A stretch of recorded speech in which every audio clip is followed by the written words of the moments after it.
Libya's new rulers have named a new cabinet to govern the country until it's fully secured. The National Transitional Council now controls most of the country, but there are still pockets of heavy resistance. After a two-day ceasefire to allow residents to leave, anti-Gaddafi troops continue attacks on his besieged hometown of Sirte. The Red Cross is warning of a humanitarian crisis as the town runs out of essential supplies. Now, for more details on this, we're now joined by Dibeh Fahkr, a spokesperson for the International Committee of the Red Cross, live in Tripoli. Thank you for joining us. So you've been to the town of Sirte. How bad is the situation that you've seen? Well, our team went to Sirte, as you know, on Saturday to deliver urgently needed assistance to the hospital.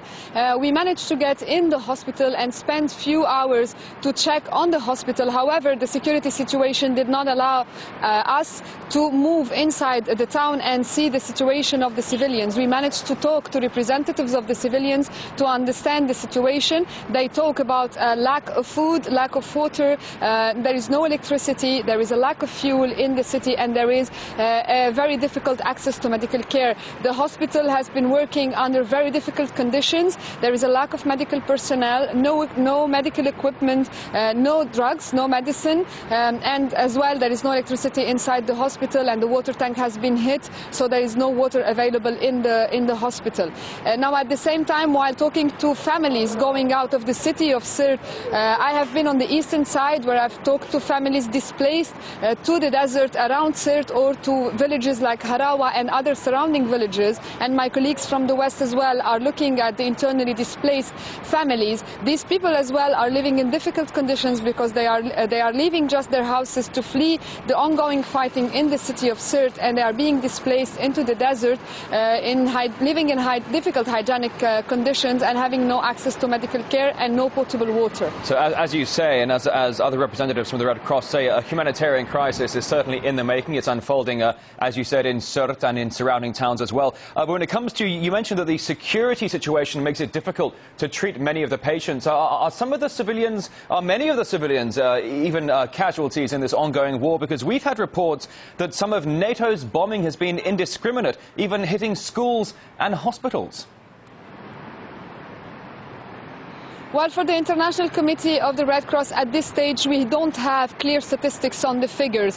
Even in the hospital of Ibn Sina, we did not manage to tour the hospital to know, about the numbers of casualties and the situation inside the hospital. The security situation did not allow us to stay longer. We went back to Ibn Sina hospital yesterday and we delivered the urgently needed oxygen because there was no oxygen at all inside the hospital, and we delivered yesterday as well other medical equipment. Now, for the International Committee of the Red Cross, we have been calling upon all parties to the conflict to spare as much as possible the civilian people and to always distinguish between military and civilian targets. If I may just jump in for a moment, as you were saying, the Red Cross is absolutely involved in treating the civilians and the patients and those wounded in this ongoing war campaign. But I wanted to ask you, it's interesting that, NATO's plan, the whole UN resolution, in fact, NATO's press statement is, according here, NATO's mission is to protect civilians and civilians in populated areas under attack or under threat of attack. Have you seen, other than the bombing campaigns, have you seen NATO engaged in any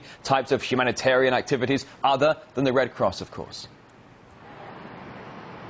Well, it's not up to the International Committee of the Red Cross to comment on such issues. For us, the biggest concern is the deterioration of the humanitarian situation, as well as the protection of civilians under the international humanitarian law. And all parties to the conflict in Libya today are obliged to respect their obligations under the international humanitarian law, to respect the civilians and to spare civilians' lives as much as possible. Understood. Now, with claims of violence ongoing on both sides, there are also reports that Gaddafi loyalists are using civilians as human shields. Is that the kind of tactic that you've heard about?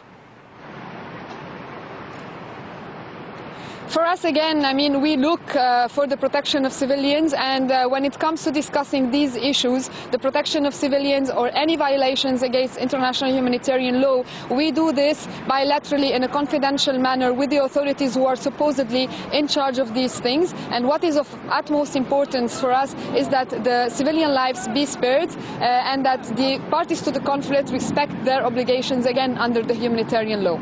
All right, Dibeh Fahkr of the International Committee of the Red Cross, live in Tripoli. Many thanks indeed.